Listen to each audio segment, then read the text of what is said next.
Hello दोस्तों, tenth class के students. आज आपके लिए हम मॉडल पेपर लेके आए हैं जो कि उत्कर्ष का पेपर है। और इस प्रकार के मॉडल पेपर अपन 3 मॉडल पेपर करने जा रहे हैं इंग्लिश के।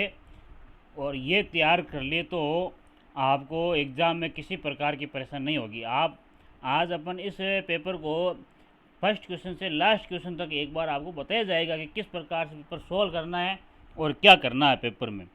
तो देखो, स्टार्ट करते हैं। एक बार पहले पेपर देख लो आप अच्छे से। सबसे पहले देखो, आपको ध्यान में रखना है कि 2 पौने 3 घंटे का आपको टाइम मिलेगा पेपर सॉल्व करने के लिए। और 80 नंबर का आपके क्वेश्चन होंगे उसमें, ठीक है ना। और देखो, फर्स्ट में 4 निर्देश आपको ध्यान में रखने हैं कि एक तो candidate must write first is her roll number on the question paper compulsorily.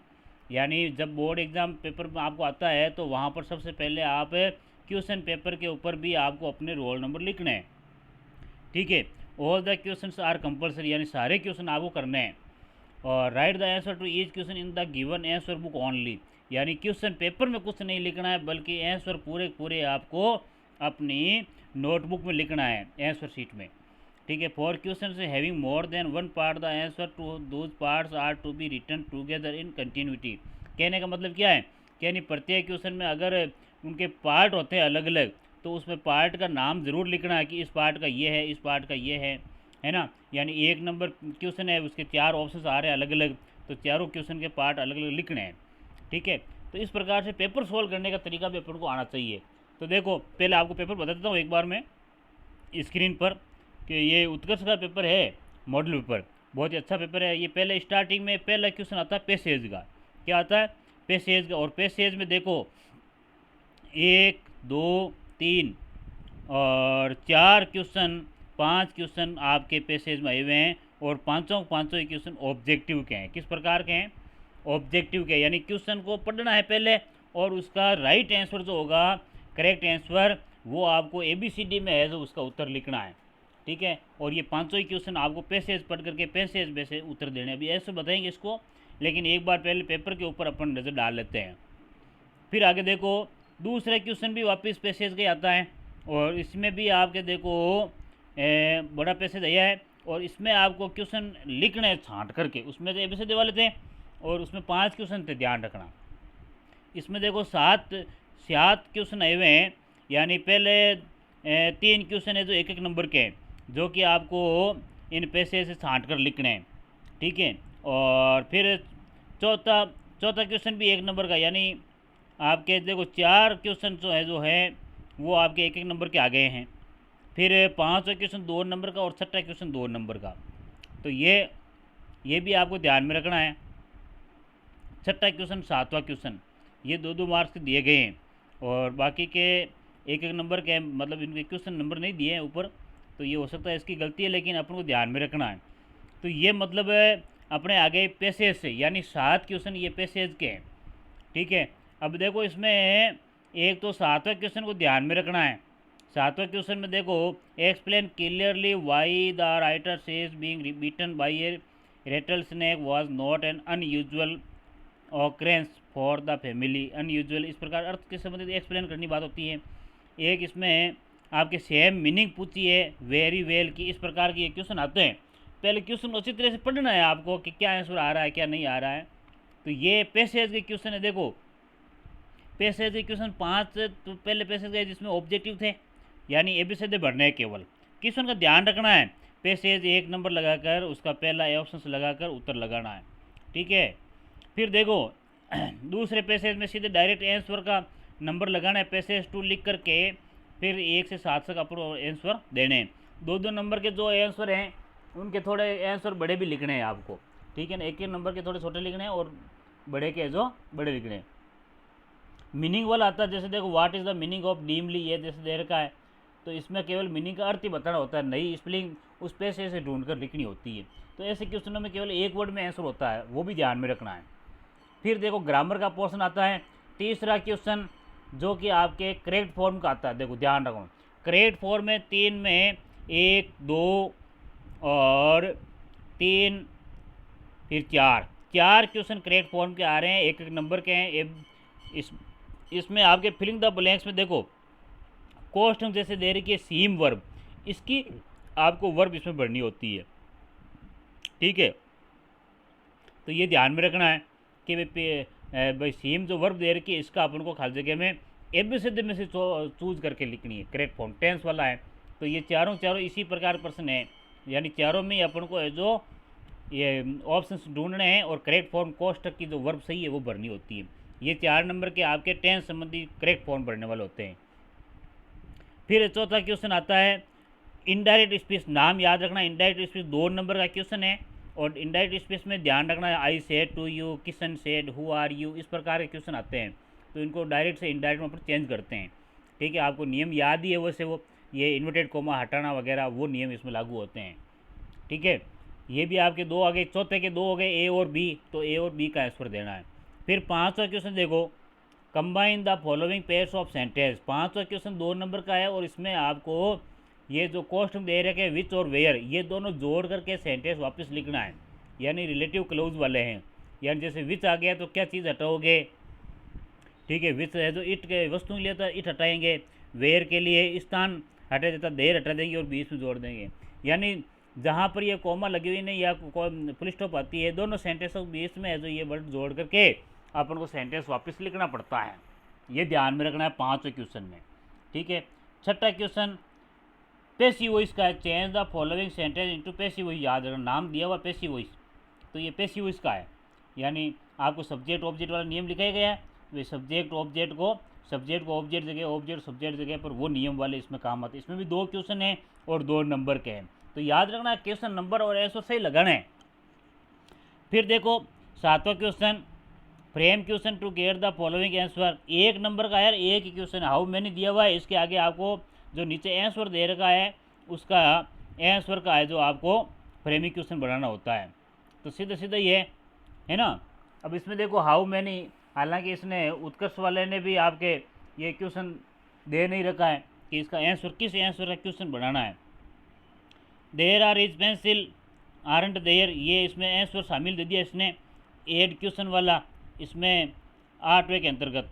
ठीक है, तो पेपर उत्कर्ष का पेपर है लेकिन फिर भी कुछ इतना आपके अच्छे से पेपर नहीं बनाया गया है, आंसर इसमें खाली छोड़ना चाहिए, पहले सीधे दे दिया इसने, ध्यान रखना है।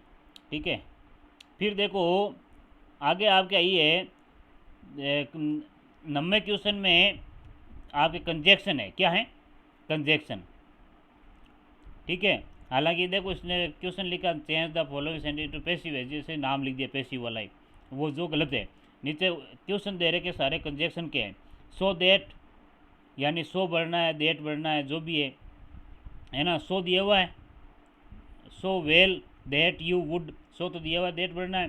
तो ये 3 क्वेश्चन है जो ऑब्जेक्टिव के हैं, ये फिलिंग द ब्लैंक्स में चूज करना है कौन सा सेंटेंस किस प्रकार का आएगा। फिर देखो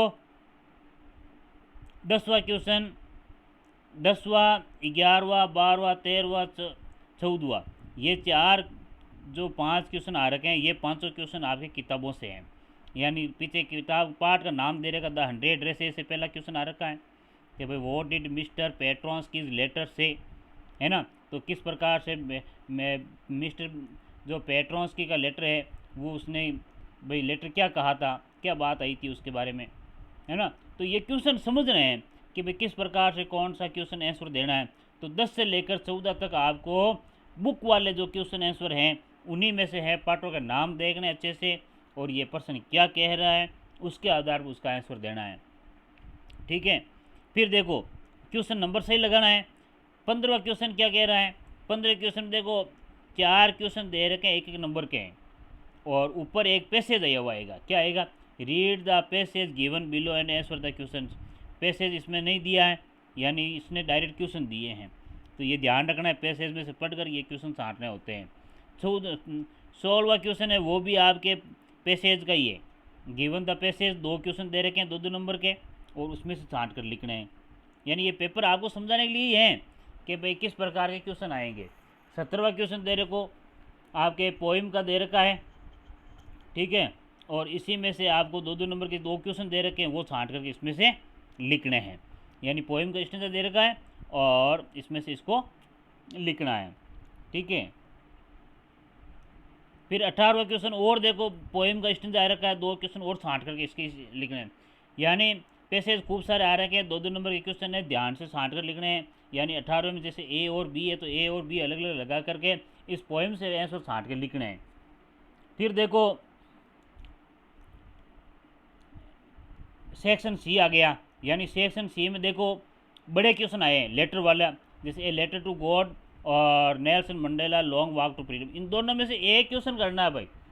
यानी ये जो क्वेश्चन हैं 100 वर्ड्स के हैं, यानी कम से कम 8-10 लाइनें लिखनी है इसमें, और 8-10 लाइनें लिखने के बाद ही आपको ये मार्क्स जो मिलेंगे। तो ये बड़े क्वेश्चन हैं। बड़े क्वेश्चन में देखो 22, 21, 20, 19 4 क्वेश्चन है 3-3 नंबर के, 4 क्वेश्चन 3-3 नंबर के हैं, और सब में अथवा दे रखा है, पार्ट का नाम पीछे दे रखा है, उस पार्ट के आधार पर इन क्वेश्चनों को आपके सोल्व करना है। अथवा में दे रखा, और का मतलब होता है अथवा, तो 2% दे रखे, 2 में से एक ही करना है, दोनों नहीं करने। बोर्ड में याद रखना ये बात है ना, क्वेश्चन नंबर सही लगा करके दोनों में से अथवा जो क्वेश्चन आता है वही करना है। फिर देखो ये जैसे Griffin was rather A loveless person, तो इसके ऊपर आप ग्रिफिन के ऊपर पूरी वाली लाइन लिख सकते हैं। छोटे छोटे question, right a credit of Anne Frank के बारे में लिखो। तो ये बहुत ही सिंपल क्वेश्चन होते हैं। आपकी जो शैली बताई गई है पार्टों की कि कैसे पार्ट लिखे जाते हैं, कैसे नहीं लिखे जाते हैं, पार्टों के आधार पर जो सार होता है वही ज़्यादा इसमें काम आता है। ठीक है, अब देखो ये 4 क्वेश्चन हो गए 3-3 नंबर के, बहुत इंपॉर्टेंट है लेसन पार्ट, सबको याद करना है। 23वां क्वेश्चन देखो क्या है। 23वां question, your friend Mukund has invited you to marriage anniversary, marriage anniversary के लिए आपको इन्वाइट किया गया है। Write a letter to your friend and tell him that you can't attend this function. अब उसको लिखिए कि आप है जो ये फंक्शन अटेंड नहीं कर सकते, आप है अनअवॉइडेबल सर्क्यूमस्टेंसेस, यानी कोई दूसरी कोई परिस्थिति ऐसी आ गई जिसे बचा नहीं जा सकता, या अर्जेंट मीटिंग आ गई एग्ज़ाम की उसके कारण है, तो ऐसा कोई कारण है जिसके कारण आप अटेंड नहीं कर सकते। उसके आधार पर ये 3 पॉइंट हैं, उनकी हेल्प लेके आप लिख सकते हो। अपने मित्र को लिखना है कि भाई मैं आपकी शादी में अटेंड नहीं कर सकता, पहले अपना खुद का पता, तारीख, और फिर माय डियर फ्रेंड, है ना, और फिर वही yesterday I got your kind letter, ये बातें लिख करके पूरी लेटर बॉडी वो वही है, सेम ही विशेष कर दो आप, और लास्ट में रीज़न बता दो, और लास्ट में अपना नाम लिख देना, बस अपना आप हो जाएगा। देखो how did you feel for your friend, अपने फ्रेंड के लिए कैसा महसूस करते हो, इसका आंसर देते रहो आप, तो भी आप उसमें हो सकता है ना। You are very happy to hear about his marriage, ऐसी लाइन आप लिख सकते हो। इसके लिए केवल यू की जगह आई लिखना है, I am very happy to hear about your marriage, है ना। तो ये लाइन लिख करके वापस अपन लेसन तैयार कर सकते हैं, है ना। द रीज़न बिहाइंड, रीज़न बताना है, wish him very happy married life बताना है, ये चीज़ें हैं। ये एक क्वेश्चन आपके लेटर वाला आता है। दूसरा देखिए, राइट एन ईमेल लिखना है एडिटर को, किसको लिखना है, write an email to the editor of the Hindustan Times, Hindustan Time के एडिटर को ईमेल भेजना है। इश्यू ऑफ वुमेन्स फॉर्टिसाइड, यानी जो आपके औरतें होती है उनके प्रति अत्याचार, और उनको जो जन्म पे ही उसको मार दिया जाता है छोटी बच्ची को, उसके लिए उनके कारण के ऊपर, एंड वुम्ब किलिंग, यानी पेट में उनको बार मार दिया जाता है, यानी पहले पैदा होने से पहले ही उनका है जो हत्या कर दी जाती है उनकी, तो उसके ऊपर आपको एडिटर को अपने विचार है जो बताने हैं, ये करना है, इसके ऊपर ईमेल लिखना है भाई। फिर 24 ये अथवा में लेटर, दोनों ध्यान रखना, एक करना है, दोनों नहीं करना। फिर right a story using outline given below, अब नीचे देखो मॉरल लिखना है और स्टोरी लिखनी है। आउटलाइन दे रखी है, over life is several trebles pollution in this year, the problem very dangerous, problem assume different such air pollution. अब इसमें देखो ये पैराग्राफ दे रखा है, कोई स्टोरी नहीं दे रखी है, फिलिंग द ब्लैंक्स है स्टोरी की नहीं दे रखी है। दूसरी कहानी है ना वो है द लैम्ब की, है ना, वुल्फ वाली, लैम्ब और वुल्फ की भेड़िया वाली कहानी है, वो याद कर लेना आप, ठीक है। इनके आधार पर ऊपर वाला पॉल्यूशन का पैराग्राफ दे रखा है, ये उत्कर्ष वाला है, कुछ भी कर सकता है भाई, ठीक है। Write a paragraph on the given visual add, अब नीचे जो दे रखे पैराग्राफ दे रखा है इनके ऊपर आप है जो एक तो नीचे स्वच्छ भारत का नरेंद्र मोदी वाला प्लान है ना, उसके ऊपर, और एक ही आपके फील्ड खेतों के बारे में, है ना, फार्मर के बारे में लिख सकते हो, ये इनके बारे में पैराग्राफ लिखकर आप पूरा कर सकते हो 4 नंबर का। ये इस प्रकार का पेपर आता है भाई, देखो उत्कर्ष का, ठीक है। अब देख लो इस पैसेज के आंसर वापस, यानी पहले पैसेज में आंसर आपको बताता हूँ मैं एक बार कि भाई कौन से क्या आंसर होंगे। तो पहले आंसर का देखो, आंसर दे रखा है सी, ये आप पैसेज पूरा छांट के देखना है पूरा, अपन तो कब देखेंगे। Due to smoking in India daily about 2200 people die. कितने लोग मरते हैं भारत में? 2200 लोग लगभग मरते हैं। किसके कारण मरते हैं? स्मोकिंग के कारण मरते हैं। तो ये आंसर इसका सही हो गया। अगला देखो, it is difficult to give up smoking because, मतलब स्मोकिंग छोड़ना बहुत ही कठिन होता है। क्यों होता है? क्योंकि ये है जो, क्या बात है, ये आंसर नंबर 1 सही हो जाएगा। Craving for a cigarette is immediate, यानी जो ये इसके अंदर सिगरेट के अंतर्गत जो एक तत्व होता है ना, वो है ना, वो उसकी एक आदत में आ जाती है और वो फिर अपन छोड़ नहीं पाते हैं, है ना। इसके कारण उसका लालच, उसका मतलब एक वो इच्छा उसके अंदर पैदा हो जाती है। तो ये A option is the correct हो जाएगा। अगला देखो, nicotine brings out some change in the brain, they are. Nicotine है जो अपने ब्रेन में चेंज लेके आती है। क्या लेके आती है? स्ट्रक्चरल चेंज लेके आती है, यानी ढांचागत, जो शरीर के अंदर ढांचागत होता है ना, वो चेंज लाती है। B option is the correct. Passage पढ़ना अच्छे से, आंसर तो मैं बता देता हूँ आपको। 3 countries where the in accidents of smoking is going up are. अब 3 कंट्रीज ऐसे हैं जहाँ पर स्मोकिंग है जो उसकी है जो वो अपनाने जा रही है। इसमें ज़्यादातर कौन सी ज़्यादा ऐसी? इंडिया, इंडोनेशिया और चाइना। ये लोग ज़्यादा स्मोकिंग पर उतर आए हैं, है ना, ये लोग। ठीक है, फिर अगला देखो, the noun form of preventable is. Preventable की जो नाउन का ये एक विशेषण के रूप में ये प्रिवेंटेबल, प्रिवेंट का मतलब रोकना होता है, रोकने हो गया, इसमें अपन नाउन बताना, प्रिटेंटिव हो जाता है, प्रिवेंटेटिव।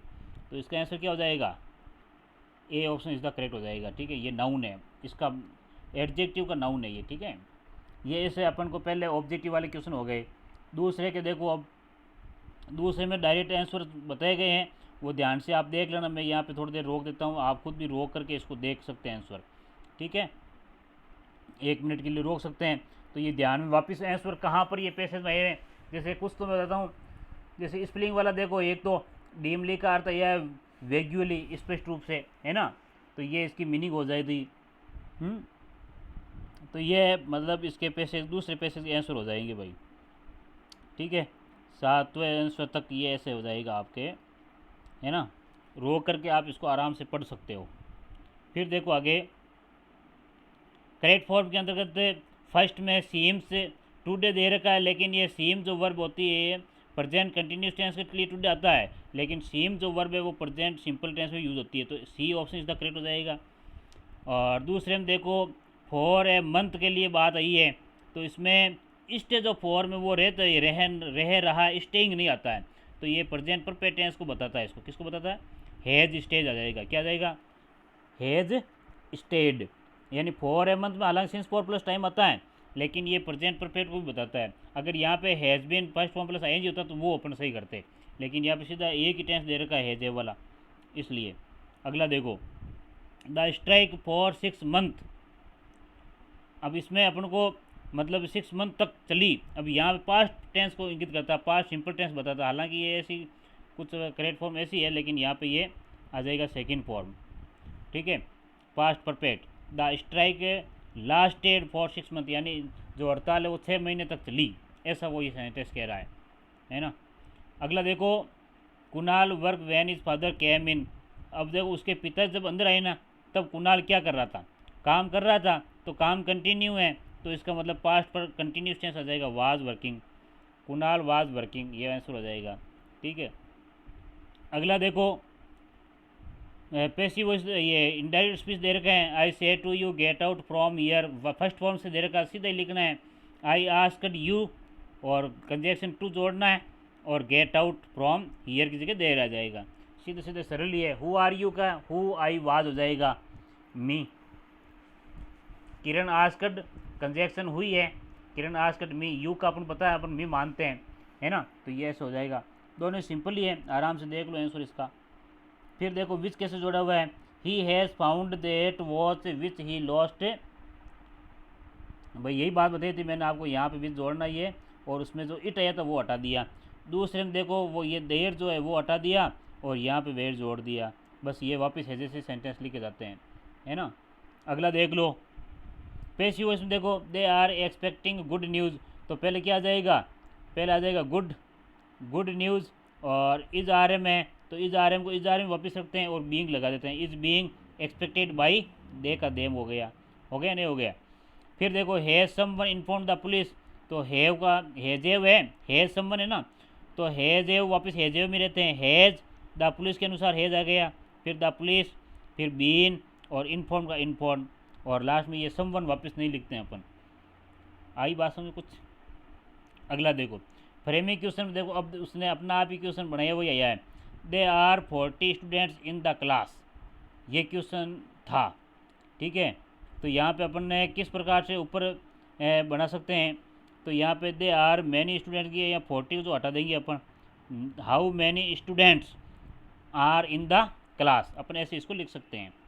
और टेक क्वेश्चन देखो, देयर आर हिज पेंसिल्स, तो आरंट देयर लिख देंगे अपन, यानी हेल्पिंग वर्ब नेगेटिव, नेगेटिव आके तो नेगेटिव, नेगेटिव नहीं है तो नेगेटिव बना देंगे, और नेगेटिव है तो नेगेटिव नहीं लिखेंगे, इसलिए यहाँ पे इज आर एम है। और ये इस प्रकार से अपन को किस मार करके ये करना है। अगला तो देखो आराम से कर सकते हो आप। पहले में देट आ गया, पहले में देट, दूसरे में टू और तीसरे में आल दो। सेंटेंस ध्यान दीजिए, she speak English so well that you would think she is an English lady, और the traffic was too heavy for me to cross the road easily, although I meet her I have to walk a long distance. इस प्रकार से वापस लिखना है ना। हालांकि करता तो ऑल दो हालांकि, ठीक है। ये ऐसे हो गए भाई, सरल ही है। अब बाकी तो आपके ये लेसन वाले क्वेश्चन आ गए सीधे सीधे भाई। आंसर देख लो आप एक बार इनके अच्छे से, ताकि आप आंसर देख सको। वॉट डिड मिस्टर पेट्रॉन्स की लेटर से क्या कहता है, लेटर क्या कहता है, letter from Petronski's father said that Wanda would not attend the school any more. उसमें क्या कहा था पेट्रॉन्स के पिताजी ने कि भाई वांडा अभी स्कूल है जो नहीं आएगी, अटेंड नहीं करेगी। As the principal inform all the class reading the same letter. अब सारे प्रिंसिपल के साथ साथ सारे विद्यार्थियों ने भी वो सेम लेटर पढ़ा था उसके डिसीजन के बारे में, कि वांडा की फैमिली है जो वहाँ पे उसने ये डिसीजन ले लिया है। They were moving to a big city where nobody would make fun of their last name, यानी वो अब दूसरी बड़ी सिटी में चले जाएंगे जहाँ पर कोई भी व्यक्ति उनको है जो अपने नेम से उनको है जो परेशान नहीं करेगा वांडा को, है ना। ये ऐसा क्वेश्चन कह रहा था। Why does the poem say that a bear's hug may confuse a novice, एक नोविस को हग कैसे कन्फ्यूज करती है, ये पोइम में क्या बताया गया, how to tell wild animal. देखो the poet says it rightly as a bear hugs is victim too tightly, कहता है कि एक भालू है ना, कोई भी अपनी शिकारी को कठोरता से पकड़ लेता है, उससे लिपट जाता है, and he nearly kills him, और लगभग उसको मार देता है। A novice may misunderstand it, लेकिन नोविस है जो वो उसको चकमा देता है, समझता नहीं। Is as a loving cares, यानी अपनी उसकी परवाह करता है। He does not know the art of the bear to kill, वो है जो किसी प्रकार की कला नहीं जानता मारने की, but it tends to kill him in the end, लेकिन अंत में वो इस प्रकार की है जो उसको मार ही देता है। ये ऐसा बताया गया था इसमें। अगला देखो, what did Matilda do to gain time for returning the lost diamond necklace to madam Forestier. Matilda ने है जो वापस जो लॉस्ट डायमंड था नेकलेस उस मैडम फॉरेस्टर को जो गुम हो गया था उसको लौटाने के लिए क्या किया था, क्या समय मांगा था। उसने क्या देखा था नेकलेस में, देखिए Loisel had lost the necklace, उसने नेकलेस खो दिया। Needed time to find an identical one, अब उसकी पहचान पाने के लिए वापस समय चाहिए था उसको। Thus Loisel wrote a letter to Mrs MME Forestier को with an excuse that the clasp of the necklace was broken and they needed time to get it repaired. उसने ये बहाना बना लिया कि भाई वो जो नेकलेस था टूट गया है और उसकी मरम्मत के लिए उसको समय चाहिए, तो इसलिए उसने समय मांग करके कह दिया कि भाई मैं जो वापस जल्दी दे दूंगी। Does Bholi find her teacher to be different from the people at home, क्या बॉली के टीचर ने उसे घर के अंतर्गत लोगों से जो अलग प्रकार के व्यवहार के रूप में बॉली ने अपने टीचर्स को पाया, क्या पाती है वो। Bholi had been a neglected child at home, Bholi है ना हमेशा घर पर हमेशा नेग्लेक्टेड करती गई थी, यानी उसको कोई बॉली को वहाँ पे चाहते नहीं थे। शी वाज नेवर बाथ और हर नोर हर क्लॉथ वाश, न तो उसके कभी कपड़े धोते थे न उसको स्नान करवाई जाती थी। शी वाज ए क्रिटिसाइड, उसकी हमेशा आलोचना होती थी भाई। Everyone made fun of her व्यक्ति उसकी आलोचना करता था, हर उसकी मजाक उड़ाता था। और she found a teacher entirely different, और उसके उसने पाया कि उसके जो टीचर थे उसके लिए अलग थे पूरी तरह से। Her teacher did not make fun of her ugliness और हर स्टेमरिंग, और उसके अध्यापक ने उसके साथ मजाक नहीं उड़ाया उसकी भद्दे चेहरे की वजह से या और किसी वजह से, उसकी हकलाहट की वजह से। स्टेमरिंग करता था हकलाना। शी एनकरेज हर टेंडरली, उसको बहुत ही कोमलता से दयालुता से उसको प्रोत्साहित किया गया था, समझाया गया था। हर अफेक्शन डीपली टच्ड बॉलीज हार्ट, और उसका जो स्नेह था उसने बोली के हृदय को छू लिया था भाई। ऐसा बात है जो बताया गया। देखो एक क्वेश्चन और देख लेते हैं अपन। Think Tank thinks that earthlings are after him, Think Tank ने यह सोचता है कि प्रतिवासी उसके पीछे हैं। व्हाट इज़ द रीज़न, इसका क्या कारण है। The book that saved the earth से लिया गया है। Think Tank crew read about Humpty Dumpty's fall in the rhyme. Think Tank है ना, वो हम्प्टी डम्प्टी का जो कविता होती थी ना, उसमें वो गिरते हुए देखता उस दीवार से, उस कविता में। Showed the picture to think tank, और वो तस्वीर उसे थिंक टैंक को दिखाई गई थी। थिंक टैंक से had resembled that of Humpty Dumpty, और थिंक टैंक का सिर जो है हम्प्टी डम्प्टी के भांति दिखाई देता था।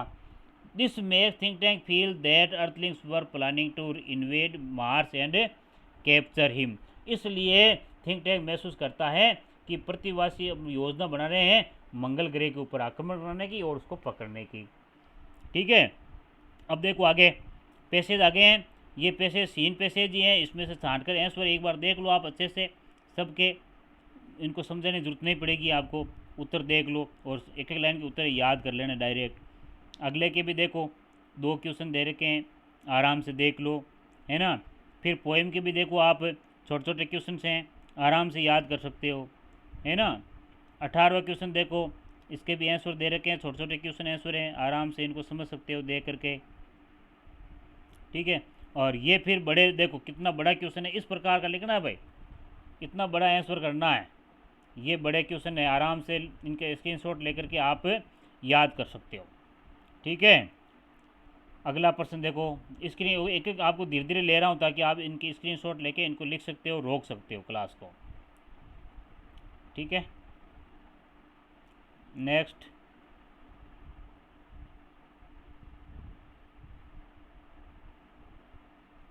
तो आज हम देखो उत्कर्ष का बहुत ही अच्छा पेपर सोल्व करने जा रहे हैं।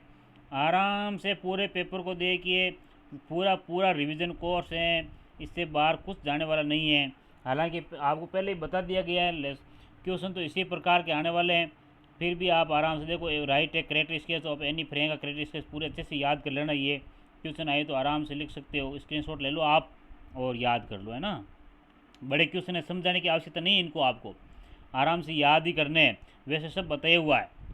ठीक है, फिर नीचे आगे ग्रिफिन का आ गया, ये भी याद कर लेना, है ना। देखो ठीक है,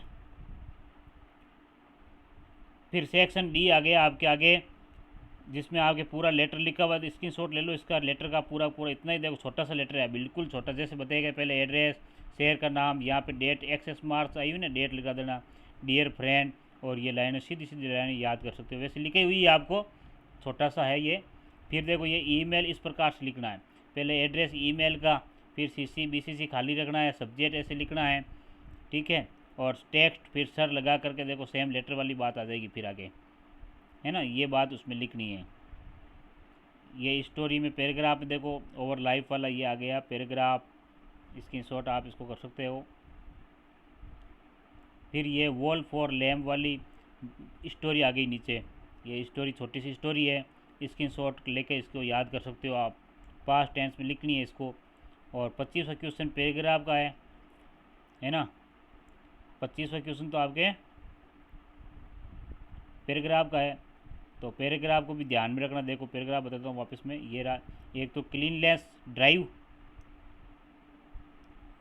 साफ़ सफाई के बारे में, और ये पिक्चर वाला है जो आपके एक विलेज सीन दे रखा, फार्मर का, उसका वर्णन दे रखा। तो स्क्रीनशॉट लेके इनको आप अच्छे से याद कर लेना। ओके दोस्तों, आज अपने खूब बड़ी क्लास ली है ये, ठीक है ना, बहुत बड़ी क्लास, 30 मिनट की क्लास है, और इसको कम से कम आप अच्छे से दे के जाओगे तो एक बार आपको पेपर का आइडिया हो जाएगा किस में कैसा लिखना है। ठीक है ना। ओके दोस्तों, गुड बाय।